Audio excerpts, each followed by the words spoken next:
Tenakoto Katu.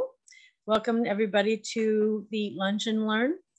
Hearing New Zealand is the oldest charitable organization supporting the needs of hearing impaired in New Zealand, celebrating our 90th birthday this year.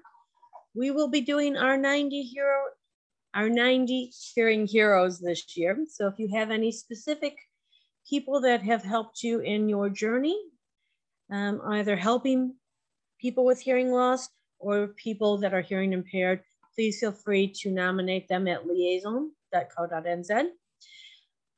I do want to thank Sam for coming. Cochlear Implants was a request we had from a lot of different people. And going through Sam's presentation yesterday, I learned a lot. And since I got nothing but cochlear implant information on my news feed today, Sam, I also have a few more questions. We will be taking questions at the end. Catherine is also monitoring the chat. If you have any questions at all, please feel free to say something. And Wyatt, don't let the truth get in the way of the good story, Wyatt. So I'm going to pass it over to Sam, who is the accounts manager at Cochlear New Zealand, Australia, New Zealand. Thank you, Sam, for joining us.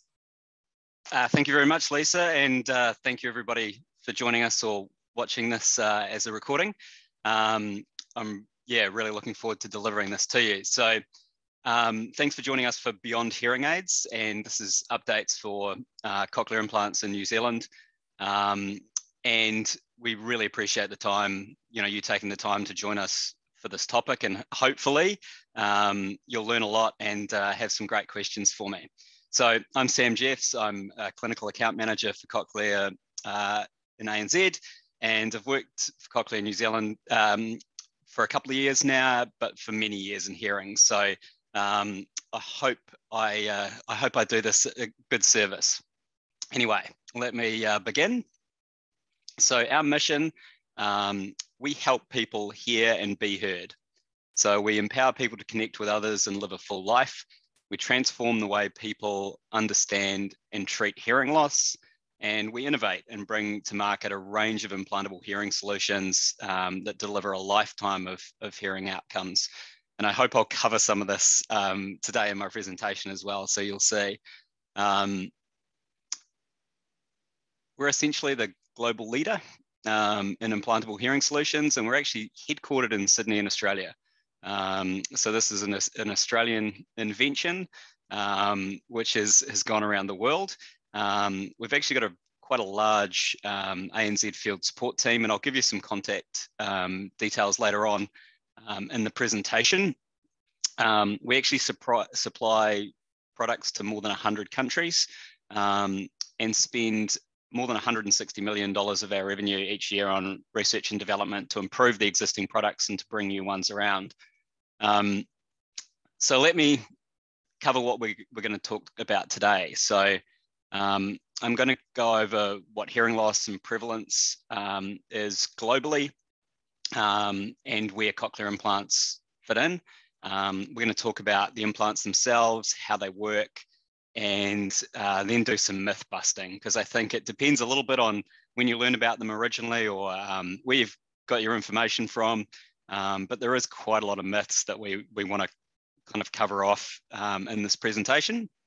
And then I'll talk about the current candidacy, who to refer and how you can refer them if you wish, and then the funding options in New Zealand. So what options do people coming into the clinics have?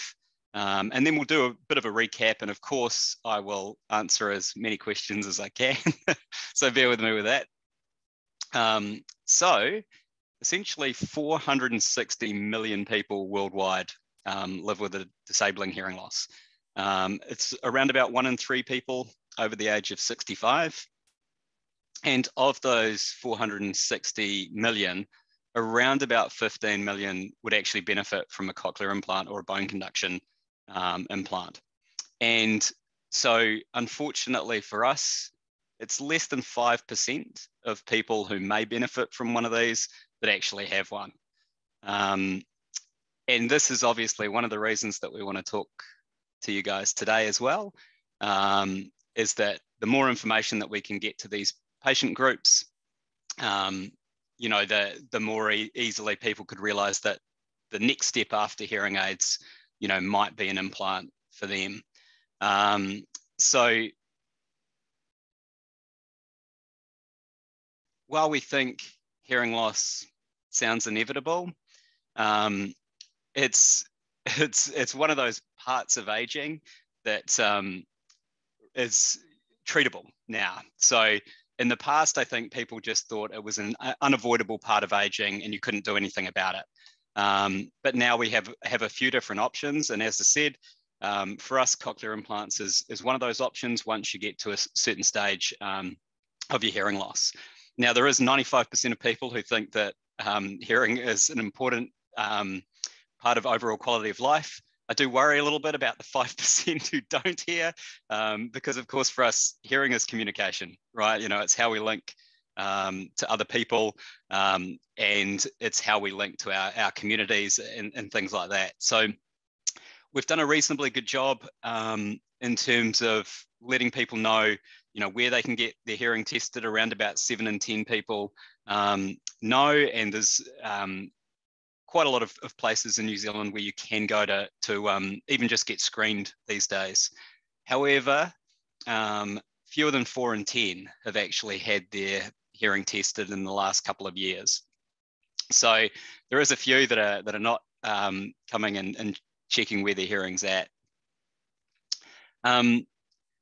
We have quite a few things, and I'm hoping, you know, you can think about this with the people that you interact with, in terms of what challenges you've faced dealing with people, you know, with severe to profound hearing loss, and some of those people that you know who have severe to profound hearing loss and what they deal with.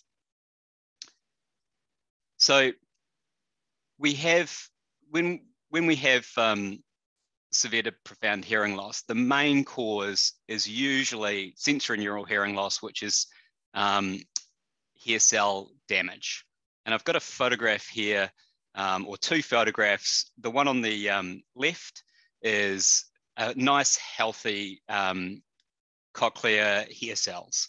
And on the right, you can see that the hair cells have been quite damaged. And this means that the person's hearing nerve and the cochlea will not be delivering the right amount of information to that person's brain for them to be able to hear. So how does an implant work?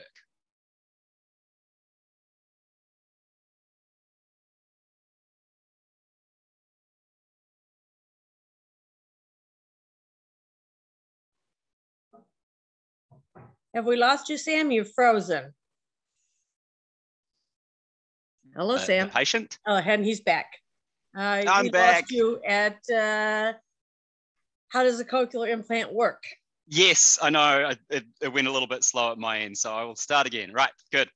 Sorry about that, guys. We will often get difficulties with IT. So bear with me. I'll start this again. How does cochlear implant work? Well, there are two main parts. And so the first part is an external sound processor. And this collects the sound from around the patient and changes it into a digital bit stream that it then sends the signal and the power to the implant. So the implant itself is surgically put in somebody's head, and this receives the information from that external sound processor and converts it to an electrical signal, which our brain recognizes as sound. So you can see here, this is a little bit of a different view. Essentially, the cochlear implants are designed to mimic the function of a healthy inner ear or cochlea. And they replace the function of the damaged hair cells and the inside of the ear, and can provide a lot clearer sound than the hearing aids can provide, since the hearing aids are just amplifying sound and delivering it to that cochlea. So you'll see there's some microphones. We use a directional microphone on a cochlear system to pick up the sound from around them, and then that gets transferred via a coil that's under the skin.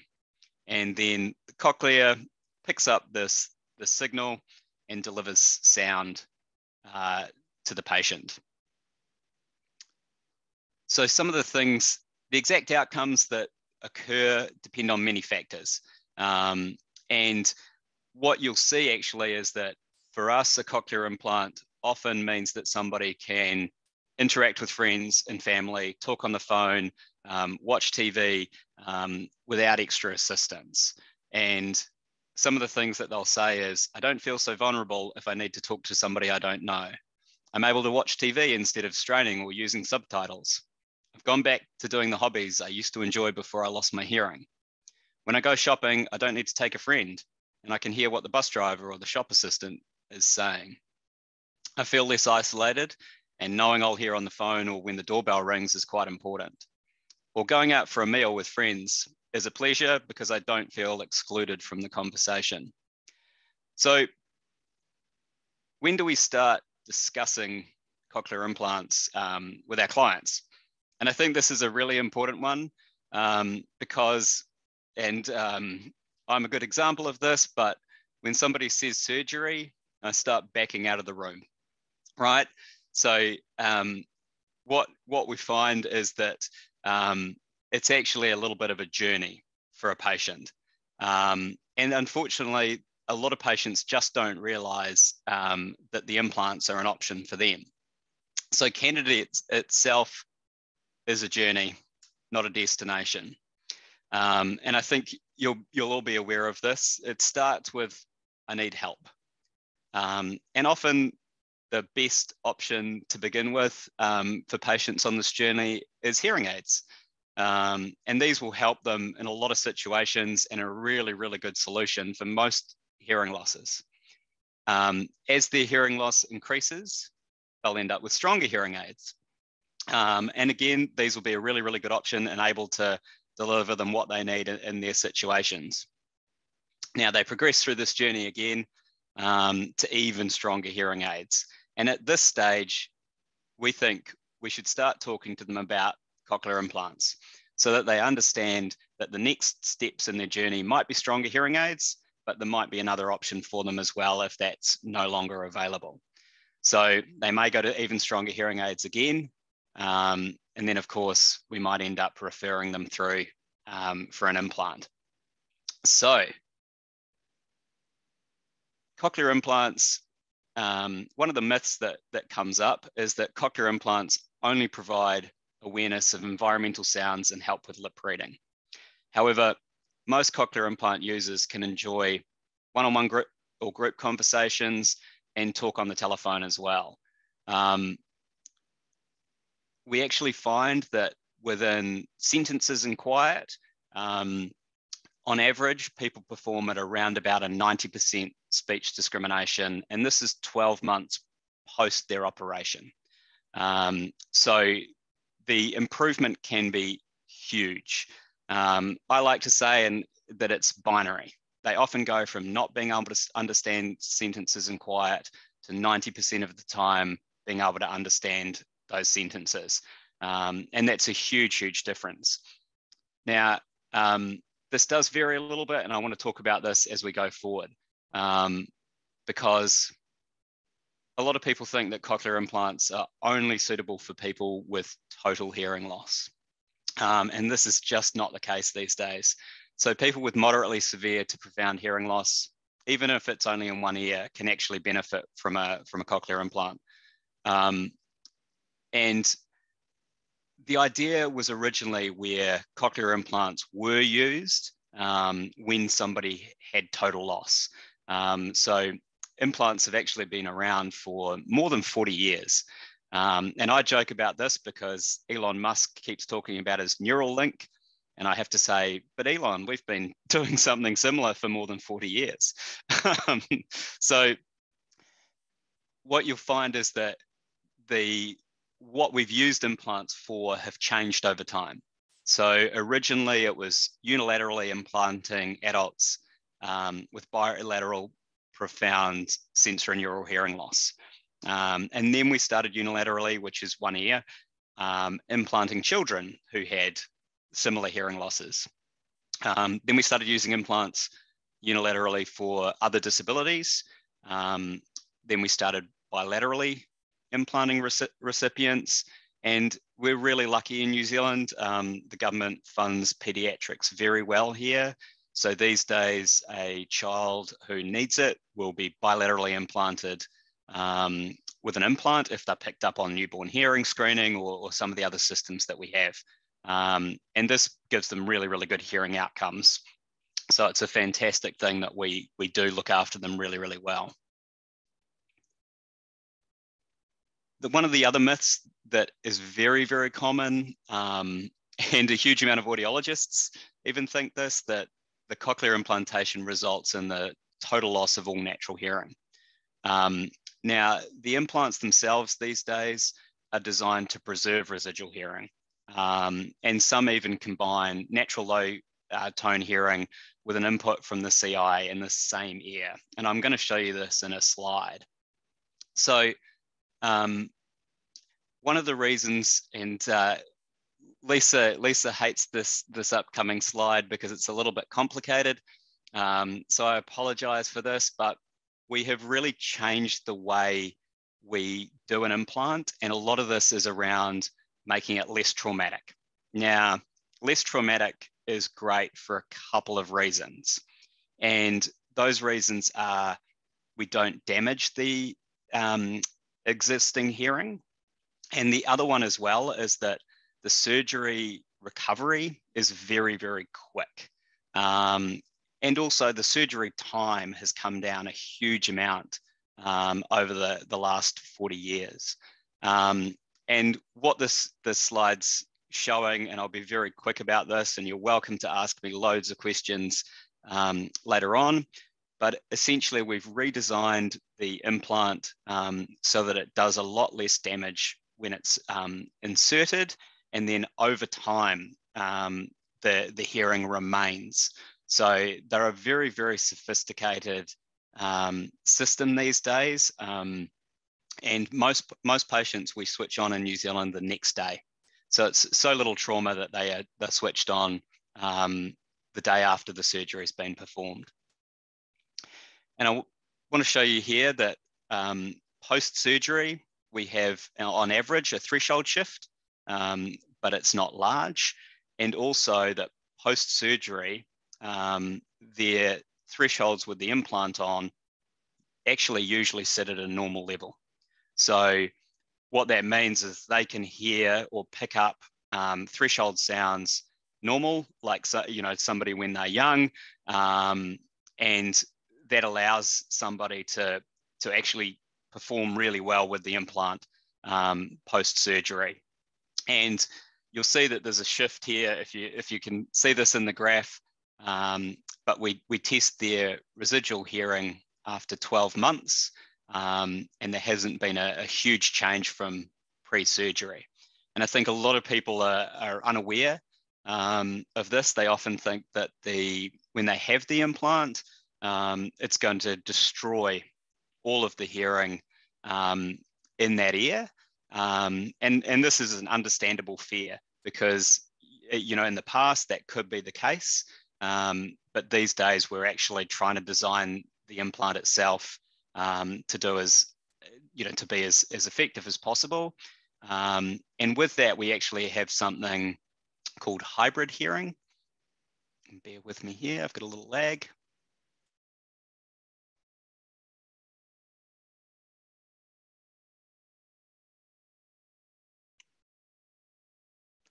Are you with me, Lisa? Here. Yep, I'm still here. Cool. I haven't fallen asleep. See, I just thought you didn't want to see my face.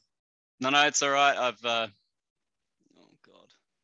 You don't want to be seen picking your teeth or anything on these Zoom meetings. Exactly. Yep. Well, I was getting a lag and I was kind of like, is that my end? Is that everything else? So anyway, we actually have these devices, and this is built into, funnily enough, all of our current processors. So you can do something we call hybrid hearing, and that's where the implant delivers the high tone electrical stimulation, and then we actually have a hearing aid that delivers the low tones for them. So we could only do this if that surgery itself was that atraumatic. And you know, I think it's one of those systems where once people realize that this is available, they do understand that there is still quite a lot of hearing available in that ear if they had good thresholds to begin with. All right. And of course, once a cochlear implant is fitted, people think that hearing aids can no longer be worn. And this is a real misnomer for us, especially in New Zealand, because patients are encouraged to use a hearing aid on the non-implanted side if they have usable residual hearing. And we actually have a system that we call Bimodal Fitting. We're not the only one. Other manufacturers do something similar as well. And what Bimodal is designed to do is have a hearing aid on one ear and then the implant on the other, and then work together. Okay, so essentially this means that we can stream sound from remote microphones, TV streamers, or a variety of phones these days into both the implant and the hearing aid as well. So when you're using just one implant and a hearing aid, you tend to have better localization abilities. You have benefits in speech perception. So the abilities to hear in quiet and also in noisy environments as well, which of course is important. It adds a natural quality to the listener's surroundings. So often somebody will use the hearing aid, you know, to hear certain tones, and then the implant to hear others. There's advantages in things like song identification. So you get some tonal qualities from that as well. And then there's an improvement in the emotional state and how people perceive their own voice as well, which if you've dealt with people with hearing aids, you'll know can be one of those things they find quite difficult, is hearing their own voice. So Cochlear actually work with a company called Resound. We work with them on something we call the Smart Hearing Alliance. And the idea with this here is that we can stream directly to one of the hearing aids on one side and the implant processor on the other, either with wireless devices, remote microphones, or directly from Apple and Android phones. And even these days, we can stream to an off-the-ear processor. And I'm sure many of you want to ask me about that, but essentially an off-the-ear processor doesn't actually hang a processor off the person's ear itself. It just sits where the coil is for the implant. So we've improved the comfort of those devices as well, which I think is really, really nice. All right. This is very common, and I think it's actually more common these days than it used to be. And a lot of this comes from these fantastic videos on YouTube. I hope you've seen some of them, and if you haven't, please search them out. When you see young children be switched on for the first time, they're joyful, right? The first time hearing sound, they're often big smile on the face. They'll look around. They'll hear sound from their parents, from themselves. It's absolutely fantastic. But it has ended up with people thinking that the implants are only for children. It's of course not the case, and older people report a great benefit from cochlear implants. And I think a lot of people think that there's such a thing as being too old to have an implant. And this is definitely not the case. We had a lady in Melbourne who was 99 and got an implant so that she could hear her great grandkids sing happy 100th birthday to her. she's over 100 now and doing really, really well. And so I think it's one of those things where we think an older brain can't adjust, but that is actually not the case, which I think is great, because I'm worried that my brain will slow down as I get older. And you'll see here, essentially, we actually have people go from less than 20% speech understanding when they're older than 75 to almost 80% speech understanding. To almost 60% speech understanding 12 months post-operation. So the difference is gigantic, even in that elderly, over 75 age group. And again, as I said, this varies a little bit person by person, but often the difference is, as I say, binary. They go from not being able to understand speech and quiet to being able to understand most conversations. And as I said before, this has been a huge change, because I think in the past people said, I'm too old to get an implant. I actually don't think that's the case at all now. So one of the things that we know, and the research is being completed on this at the moment, is that hearing loss itself is one of the largest modifiable risks for dementia. And I believe one of these lunch and learns is actually going to talk about this in a little bit more detail. So I'm not going to go into it in a huge effect, but cochlear implants are actually part of this. So, one of the biggest things is treating hearing loss with hearing aids.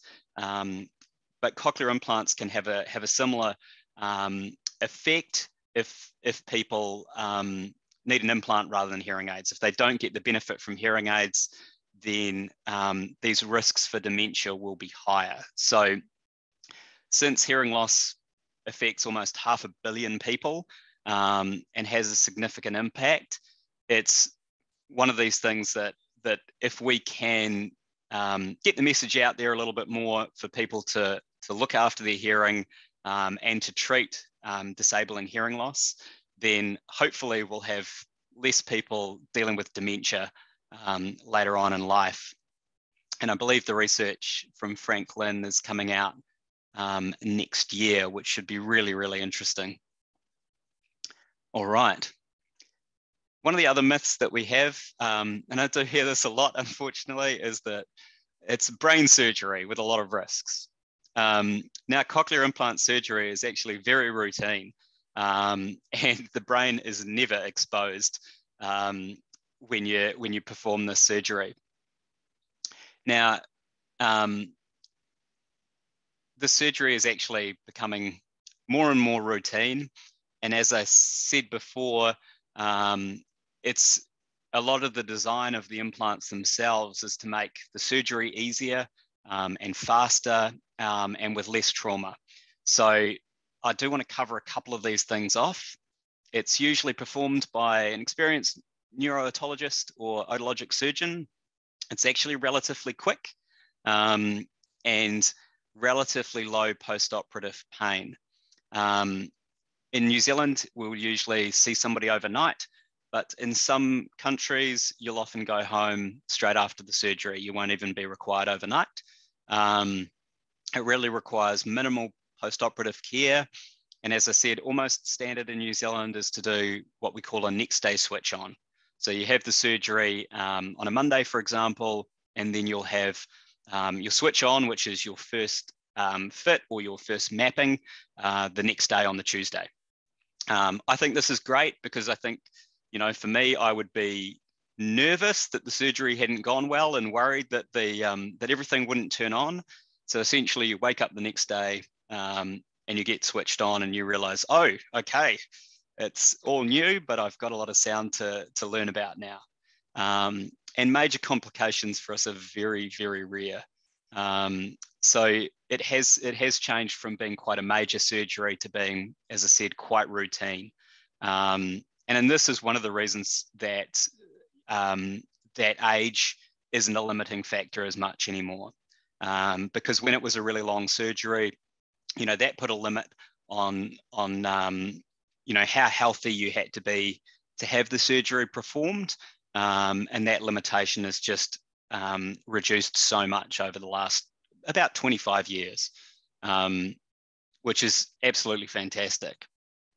Now, if you do have some questions, we've got a really, really good team here who can answer some of these.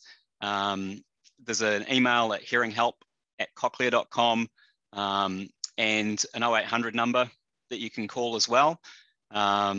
And so these can be really useful if somebody's got some questions about, some of the stuff that I've talked about now. You can actually send them to the engagement team, and they're really happy to answer a lot of this. One of the pieces of research that came out last year, and I find this fascinating, and I'll apologize to Lisa being an American, but this research did come out of America. And the reason for this is quite interesting in that in America, your cochlear implant will often be covered under your health insurance. So people are more likely to choose it when they don't have as much hearing loss as they would in, say, New Zealand. And this was a research study done originally on more than 700 patients. It ended up being in the high 600s that they looked at. And what we found is that when your pure tone average, so essentially your average at 500 hertz, 1 kilohertz, and 2 kilohertz, drop below 60 dB on average, and your speech understanding when you were aided dropped below 60%, then there was a 97% chance that you'd be a successful cochlear implant candidate. And I think this points out what a small hearing loss we think this is, and we call it our 60-60 rule. So when someone drops below 60 for both their speech understanding and their pure tone average, it's a good time to start talking to them about an implant being something that they might need to look at in their hearing journey. And it's a quite nice, easy rule of thumb, I think, to say this is when we start talking about them. Now, this isn't when they will be available for public funding in New Zealand, as the New Zealand funding focuses on the speech discrimination in the better ear, but it's reasonably close. So again, as I said, it gives you a really easy rule of thumb to think about if you're talking to clients about this, or to anyone who's wondering, would I actually do better with an implant than I would with my hearing aids? So I wanted to give you a quick rundown in terms of what we have in New Zealand. So New Zealand, our cochlear implant system is broken up to cover half the country each. So we have the Hearing House in the north, and we have SCIP, which stands for Southern Cochlear Implant Program, in the south. So the Hearing House is based in Auckland, and then SCIP actually has 2 offices. So they're based in Christchurch and in Wellington. And we do surgery in New Zealand in actually all 3 areas as well. So we perform surgery in Auckland, Wellington, and Christchurch. Now, I've put here, and Lisa will actually send some of these out in the future, the referral forms for adults for both the Hearing House and then for SCIP as well. And you can refer people via these forms. If you wish, you can send them back to their clinic, but if their clinic isn't nearby, some of the stuff that you'd need to include would be a recent audiogram, a hearing test report, and information around with their hearing aids, and of course any other relevant information as well. And look, I'm really happy to talk to people about how to refer and who to refer, and what you should do at a later date. And I'll leave my contact details at the end here as well, which Lisa will send out. So we also have quite a useful little tool, and this can be great if people are coming and seeing you and wondering whether or not they may get some benefit out of an implant. And it's called hearingcheck.com/NZ. This was developed by NAL, so the National Acoustics Laboratory in Australia. and somebody runs through about a 10 to 15 minute test through their computer. So if they have access to a computer, they can do this, and then they can print out the results and actually bring it into your audiologist or yourselves to get an idea of whether it might be worth referring them in the future. And it's a very useful little thing. I actually have these printed out. So if you want any of these on a little flyer, I can supply that to you as well. I'm going to skip through this quickly because this is kind of the journey where somebody goes from being referred to their assessment to surgery and ongoing. And it's kind of a similar thing to what we go through with hearing aids as well. Now, the other myth that I want to cover is that cochlear implants are unaffordable. And this is not the case. And to be honest, it's where I get to give you some really good news for the day, which is fantastic. And this is where government funding in New Zealand improved a lot last year. So they essentially tripled the number of adults that will be funded for a cochlear implant. And that means that there was a little over $7 million a year over the next 4 years put aside for adult funding, and that's including this year. So we've already started to work, through these patients. And as I said before, luckily in New Zealand, pediatrics is really, really well funded.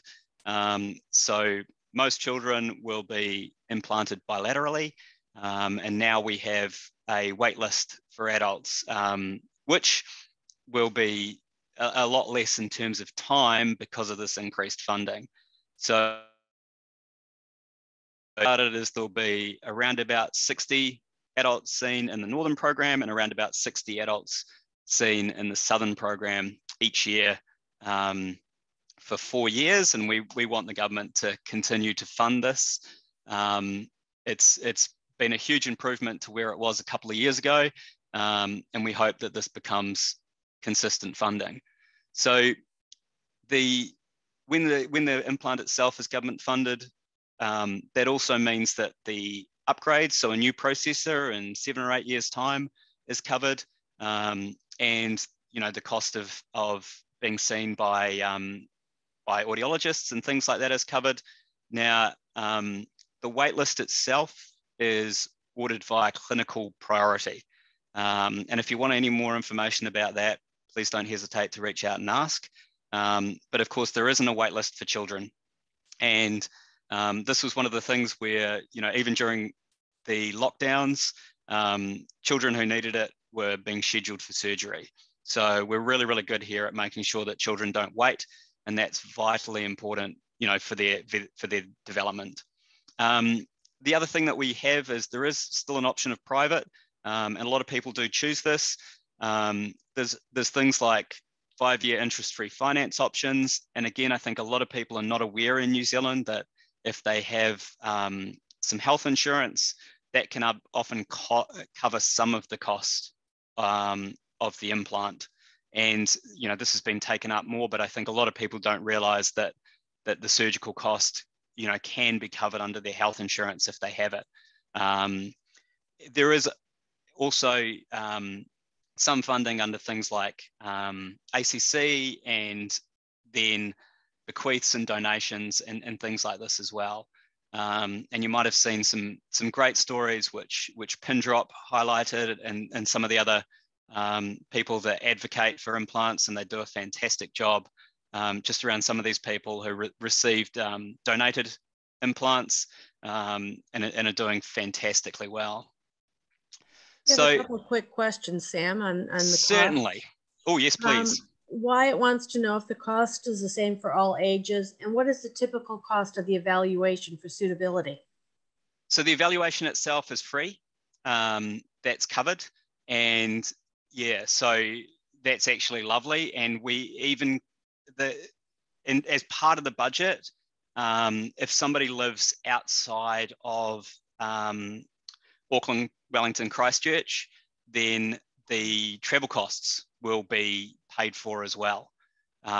So they, will go to, say, Christchurch, for example, and have the audiological evaluation and then the surgical evaluation as well. And so, yeah, it's actually great. There isn't a cost to finding out whether or not you would be suitable, right? And then at that stage, you may be covered under the public program, and then you join the wait list depending on that clinical need, or you might be able to go through the private system, and you probably get that information at the time. Such a good question. Thank you. I appreciate it. And Ravi Tailang wants to know that once surgically implanted, how long do these implants last? Do they last for the lifetime of the patient, or do they become outdated after a certain period or need upgrading? Oh, another great question. Thank you, whoever, Ravi, superstar. The implant itself is actually designed to last for more than 70 years. That's 70. And so it's the really cool part is essentially, even in New Zealand, we've got people that have had the implants for more than 30 years. And so the implant itself is there for life. And the processor changes over time to keep up with current development. So the early processors were analog, and these days, they're fully digital, but they, as I said, connect to phones and streaming devices and that kind of thing. So the technology, in a way, keeps changing on the processor. And for us, we make sure that those old implants can still talk to the processors, even 40 years later. It's one of the biggest parts of the company culture is that we kind of have to look after someone for life. We don't want them to have to go through surgery again just to have a new processor. That doesn't make any sense, right? Like, we should be able to keep designing these processors to run with their implant for their entire life. So the kids that are getting implanted today, in 40 years, will still be able to have a processor that runs with their existing implant. Love the question. Thank you so much. So hopefully here we've covered hearing loss and prevalence, covered some of the myth busting, and obviously some great questions there. I've hopefully gone over who to refer and how, and the different funding options. And then I just want to talk about a couple of other things, which is that, as I say, I think what's really hard for a lot of our patients is that they don't understand how much of an improvement they'd get, right? They think they'd have to go through surgery for a very small, improvement in their hearing. But adults receiving implants understood sentences on average almost 8 times better than they could previously with their hearing aids. So that jump in performance is usually huge. And again, that's why we kind of want to give them this information and let them know that there might be another option out there for them if they require. We've had some great questions. Is there any more that have come up? I'm happy to try and answer as many as I can. Diva asked that you mentioned disabling hearing loss early in the presentation. Is there a specific way this is defined? What do you define as disabling? Or is that 60-60? No, disabling hearing loss, I think, is a lot earlier, but again, it's a little bit of a combination in that we could say somebody has, say, a mild hearing loss. But if for them there was no drop in communication performance or not a noticeable drop, then it wouldn't necessarily be disabling for them. So disabling hearing loss is where it's a combination of the hearing loss that they have and how it affects their everyday life and their communication. And I actually have quite a good story with this. My mum got hearing aids quite early, obviously probably slightly pushed from me being in audiology, but she had a mild hearing loss in both ears, but found she was really tired at the end of a day of meetings. And I said to her, look, just try them, because I think it'll make a difference. That you're not having to concentrate as hard, not having to work as hard in those meetings. And she tried hearing aids and was an instant convert. She said, I've got energy to go for a walk at the end of the day. I'm not feeling exhausted. It makes a huge difference. So for her, that was a disabling hearing loss, right? Where for somebody else, if they might still have a hearing loss, but it wouldn't affect them on a daily basis. And yeah, it's how much it makes a difference in your lifestyle, if that makes sense. And I have another question. What is the typical cost for 1 year or 2 years? Typical, well, 1 ear and 2 ear gets a little bit complicated.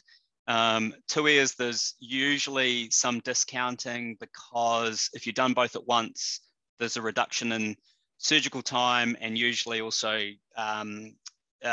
slightly cheaper processes and things like that.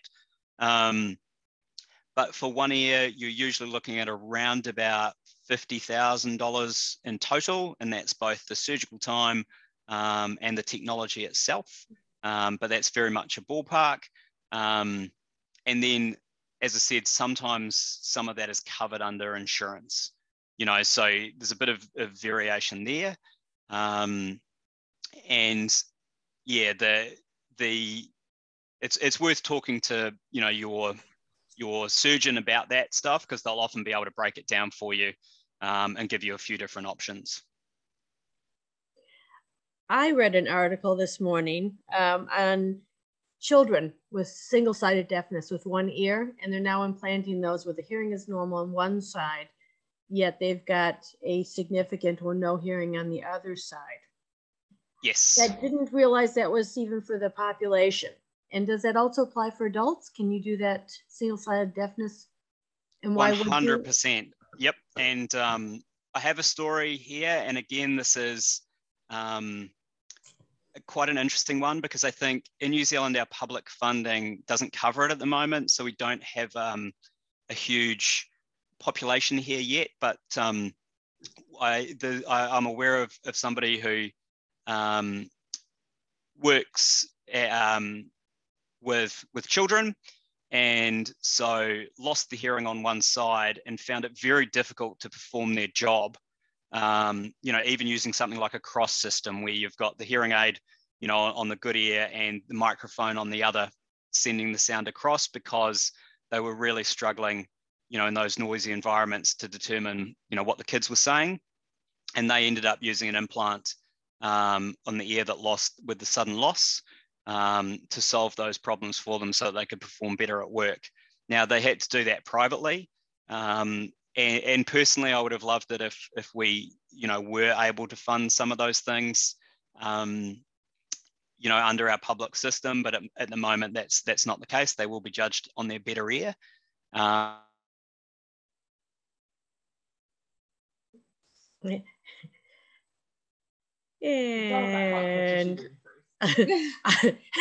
I'm going to just read another question, Sam, since I think your audio is going to be working, even though your video wasn't. There was a question about surgical recovery. And we're back. Oh, and sorry. Yeah. Surgical recovery, even though switch on is the next day. Is there some swelling to go down? Does that improve performance of the implant? And where is the future of cochlear implants going? Oh, there's so many questions at once. Oh God, right. I'm going to try and do this. So the design of the implant themselves is much thinner, and so the surgery is, you're not drilling out as much bone, for example. So the recovery, as I said, is actually really, really quick.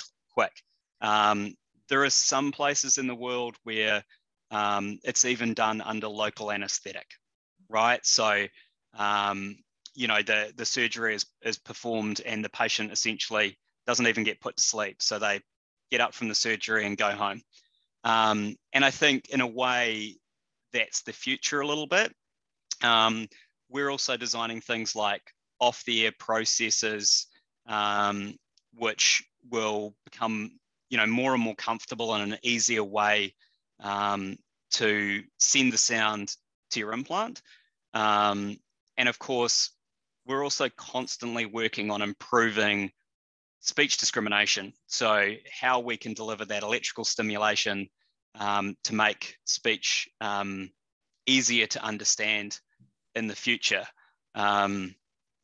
but I think what will happen, and I'm going to be a bit cheeky here, but I think there'll be quite a sea change in that people my age are often really aware of implants because, you know, their kid's friend at school has one, or, you know, they've watched a lot of this stuff. So I think there'll be more people aware of it as a solution. I think there's just a gap at the moment where, you know, the baby boomers and that older generation just aren't aware that it's something that could help them out. So I think the future for us is letting that age group know that there's another option, and then hopefully continuing on having criteria for public and private funding that allows people to choose it, you know, if they need it. I'm just going to stop you for a second, Sam, if I could, because a lot of people are going to have to go back to lunch. And yes. Sam's happy to stay on. He told me for a couple minutes or however long it takes to answer the rest of your questions. Yes, I am. We will be sending out a certificate as well as Sam's information out after the presentation. Next month will be Paul Jasterboff, Dr. Jasterboff, sorry. And he literally wrote the book on misophonia, phonophobia, and hyperacusis. We will sending out the link for him again after the meeting. So if you want to join us next month for Dr. Paul Jasterboff speaking on misophonia, phobophobia, and hyperacusis, the link is on our website. But thank you all for joining us. And Sam is happy to go back to more questions if we have any. And thank you for listening to me. I really appreciate it. And we do want to thank you all for coming. We do appreciate the time that it takes. See, and I shouldn't have said that because now the questions stopped and everybody's leaving. Oh no. We have done pretty well though. We've got 5 minutes for them to have lunch. So yeah. So going back to my question on the single-sided deafness, when would you use a cochlear implant rather than a cross hearing aid? Yeah, I think to me it depends a lot on the situation. Like that was, you know, the one that I heard about, I found quite interesting because it was where, you know, cross, great system, you know, really, really good. The downside is often, you know, when it is speech and noise, because you are putting, you know, two signals in that one good ear, right? And asking the brain to kind of pick that apart, which I think is really difficult.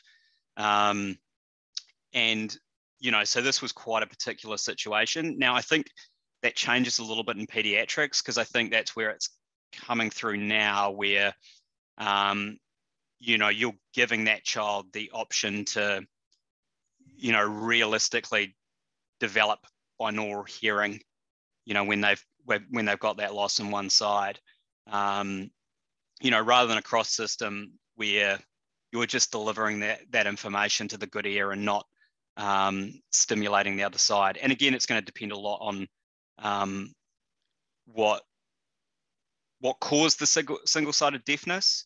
So, you know, if it's a retrocochlear problem, then that might not be something that you can deal with, you know, with a CI. But if it's, you know, if there's other reasons, then yeah. And that's what I was trying to explain with the slide showing how it's changed over time. You know, CI was very much just for profound hearing loss in both ears. And now it's used in a lot wider scope, just because it's a really, really good solution. So, yeah. Mike Anderson did want to let you know he's streaming this at present through his cochlear implant and to get in touch with him next time. Ah, excellent, Mike. Yeah, it'll be lovely to see you. And I'm going to go have lunch myself, Sam. So thank you very much for coming. And we've had lots of people who have said that they've really enjoyed your presentation on the chat. Oh, thank you very much. No, Lisa, thanks so much for organizing this. Actually, yeah, I'm slightly terrified, but Yeah, you've done such a good job of getting everyone on board. So thank you very much. And have a good one. Thanks all.